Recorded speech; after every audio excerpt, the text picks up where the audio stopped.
കൊല്ലം ജില്ലയിലെ പ്രധാനപ്പെട്ട വിനോദസഞ്ചാര കേന്ദ്രമായ കൊല്ലം ബീച്ചിൽ 25 കോടി രൂപയുടെ വിവിധ പദ്ധതികൾക്കുള്ള നടപടികൾ അവസാന ഘട്ടത്തിലേക്ക്. ബീച്ച് ഓഫ്ഷോർ പദ്ധതി, ബീച്ച് വികസന പദ്ധതി എന്നിവയ്ക്കുള്ള വിശദമായ പദ്ധതി റിപ്പോർട്ട് തയ്യാറാക്കി അംഗീകാരത്തിനായി സർക്കാരിന് സമർപ്പിച്ചിട്ടുണ്ട്.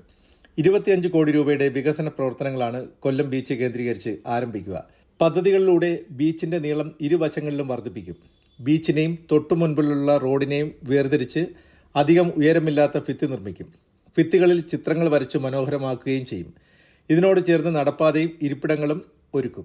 നിലവിൽ കൊല്ലം ബീച്ചിൽ വരുന്നവർക്ക് മണൽപ്പരപ്പും ചെറിയ ഇരിപ്പിടങ്ങളും മാത്രമാണ് വിശ്രമിക്കാനുള്ളത്.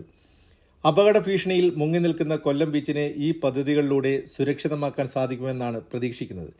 തീരത്തു നിന്നും 200 മീറ്റർ മാറി ബീച്ചിന് സമാന്തരമായി കടലിലെ ആഴം കുറഞ്ഞ ഭാഗത്ത് ജിയോ ട്യൂബുകൾ സ്ഥാപിക്കുന്ന പദ്ധതിയും ഇതിൽ ഉൾപ്പെട്ടിട്ടുണ്ട്.